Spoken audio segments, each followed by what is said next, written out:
Estado y de Gobierno de las Américas, un fraterno saludo y un sincero agradecimiento al presidente de Panamá, Juan Carlos Varela, a sus colaboradores y al pueblo de este hermoso país de la cintura de nuestra América por la cálida acogida que nos dispensan.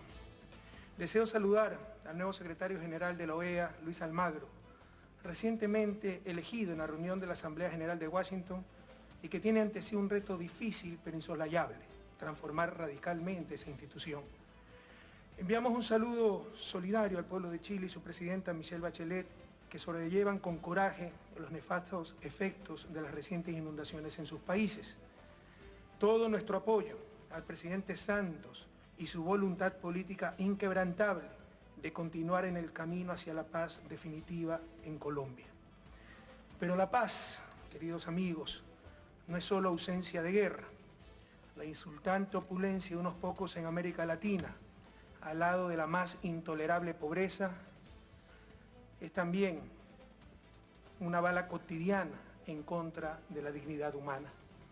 Por ello creo que el lema de la cumbre, en lugar de prosperidad con equidad, debería ser equidad, justicia para la prosperidad. Hoy asistimos a un evento histórico, en un triunfo irrestricto de la dignidad, la soberanía y la solidaridad entre los pueblos. Acogemos a la hermana República de Cuba como un miembro de pleno derecho de este foro, del que nunca debió ser excluida. Sin embargo, nuestra alegría no puede ser completa. Aún queda por extirpar el inhumano e ilegal bloqueo contra Cuba. También está pendiente la devolución a Cuba del territorio ocupado de Guantánamo. Compañeras, compañeros, en la Guerra Fría se sostenía en la región a las dictaduras más sangrientas. Entonces sí, sin importar en absoluto libertades de prensa, derechos humanos, la misma democracia. Recordemos, por ejemplo, que la Asamblea de la OEA de 1976 se realizó en Santiago de Chile y fue presidida por el canciller de Augusto Pinochet. La acción invasiva e injerencista durante esos años se basaba en el combate al comunismo. Ahora el argumento es la defensa de los derechos humanos. La orden ejecutiva del presidente Obama contra Venezuela viola flagrantemente el derecho internacional y particularmente el literal E del artículo 3 de la Carta de la OEA. La respuesta que ha dado la región ha sido contundente, rechazando la orden ejecutiva y pidiendo su retiro. Nuestros pueblos nunca más aceptarán la tutela, la injerencia ni la intervención. Su memoria está lacerada por los abusos y la violencia del pasado. Panamá es un buen ejemplo de aquello, con la invasión de diciembre de 1989 que provocó miles de muertes para sacar al sangriento dictador que los mismos invasores habían apoyado. Sin embargo, continúan los ilegales intervencionismos. Hace pocas semanas, funcionarios del Departamento de Estado solicitaron al Congreso de los Estados Unidos recursos para, cito, apoyar la libertad de prensa, los derechos humanos y la democracia en el hemisferio, incluyendo Cuba, Venezuela, Ecuador y Nicaragua. ¿Nos interesan realmente estos temas?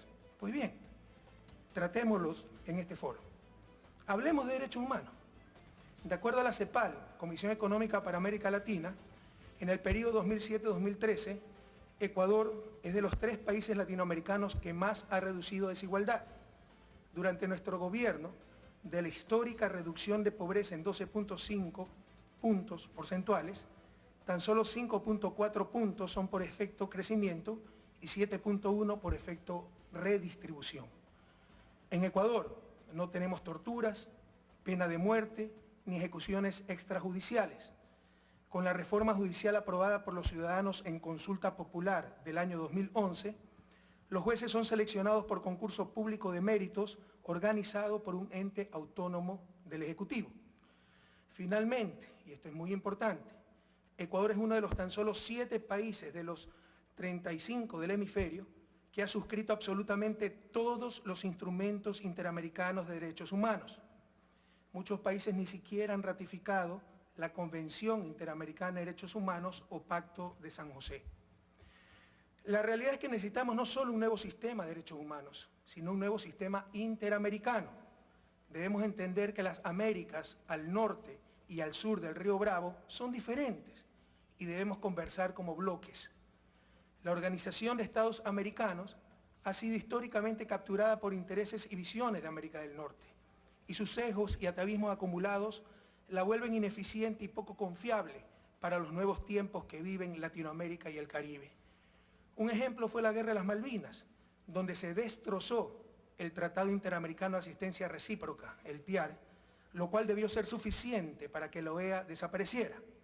Nuestro abrazo solidario al pueblo argentino y su lucha por las Malvinas, ejemplo descarado de colonialismo en el siglo XXI.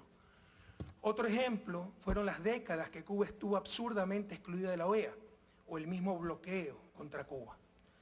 La Comunidad de Estados Latinoamericanos y del Caribe, CELAC, debe ser el foro para las discusiones latinoamericanas y caribeñas, y la OEA debiera convertirse en el foro en el que, como bloques, CELAC y América del Norte procesen sus coincidencias y conflictos.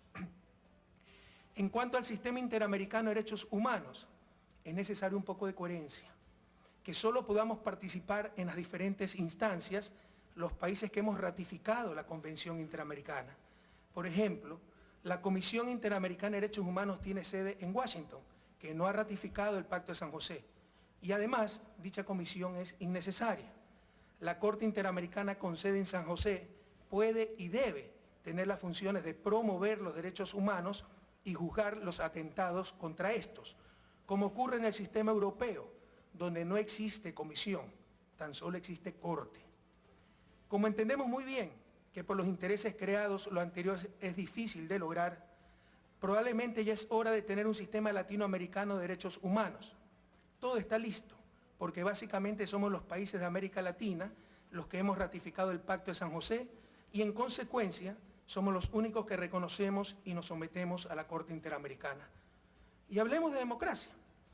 Thomas Jefferson, a quien admiro muchísimo, uno de los padres fundadores de Estados Unidos, es el principal autor de uno de los documentos más bellos de la historia de la humanidad, la Declaración de Independencia de los Estados Unidos, que en su segundo párrafo dice: todos los hombres son creados iguales, son dotados por su creador con ciertos derechos inalienables. Entre estos están la vida, la libertad y la búsqueda de la felicidad. Palabras maravillosas, pero el mismo Jefferson era propietario de centenas de esclavos. En aquella época, incluso para estos extraordinarios hombres, era inimaginable que los negros tuvieran derechos.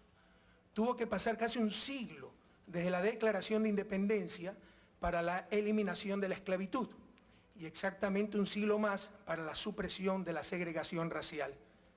Hoy en día, las élites latinoamericanas aún son incapaces de comprender que los derechos fundamentales son para todos. Cuando estas élites denuncian el irrespeto a sus derechos humanos, es porque por primera vez están en igualdad de condiciones bajo el imperio de la ley. Cuando denuncian dictaduras y autoritarismos, es porque ya no pueden someter nuestros gobiernos a sus caprichos e intereses. Y hablemos de libertad de prensa. Cuando las élites latinoamericanas afirman que no existe libertad de prensa, es porque sus medios de comunicación ya no tienen impunidad para manipular la verdad, o porque nos atrevemos a contestarles, a disputar su hegemonía, a desenmascarar sus mentiras. Cabría preguntarse si una sociedad puede llamarse verdaderamente libre cuando el derecho a la información y la propia comunicación social están en manos de negocios privados con fines de lucro. Y aunque este es un problema planetario, en Latinoamérica, dado los monopolios de medios, su propiedad familiar, sus serias deficiencias éticas y profesionales y su descarado involucramiento en política, el problema es mucho más grave. Creo que todos coincidimos en que una buena prensa es vital para una verdadera democracia, pero también debemos coincidir en que una mala prensa es mortal para esa misma democracia. Y la prensa latinoamericana es mala, muy mala. Ahora se nos acusa de dividir a nuestros países. Fíjense qué casualidad. Lo mismo le decían a Abraham Lincoln considerado el mejor presidente estadounidense de la historia. Lo llamaron tirano, déspota, fanático, loco, por su noble lucha por la abolición de la esclavitud. Provocó una guerra civil que en caso de derrota hubiese generado la división del país y Lincoln probablemente hubiese pasado a la historia como un criminal. Lean lo que decían los medios esclavistas de aquel entonces. Aprendamos algo de la historia. Queridas amigas, queridos amigos, con el descubrimiento del nuevo continente, Norteamérica y Latinoamérica prácticamente empezaron al mismo tiempo su historia. ¿Alguna vez se han preguntado por qué Latinoamérica no es Estados Unidos, el país más poderoso del planeta, y viceversa? Este es uno de los grandes enigmas del desarrollo. Las respuestas son múltiples y complejas, pero sin duda una de esas respuestas es la clase de élites que dominaron y dominan aún a nuestra América. Ojalá, querido presidente Obama, se entienda que por defender sus intereses o por mala información, ustedes sostienen a esas élites que tanto daño nos han hecho. Todos los hombres son creados iguales, son dotados por su creador con ciertos derechos inalienables. Entre estos están la vida, la libertad y la búsqueda de la felicidad. En Ecuador y en toda América Latina también sostenemos estos principios y los haremos realidad a cualquier costo, y no solo para las élites o en algún momento futuro, sino ahora y para todos. Prosperidad con equidad, yo diría, equidad para la prosperidad, pero también soberanía y dignidad. Llegó la hora de la segunda y definitiva independencia para nuestra América. Muchísimas gracias.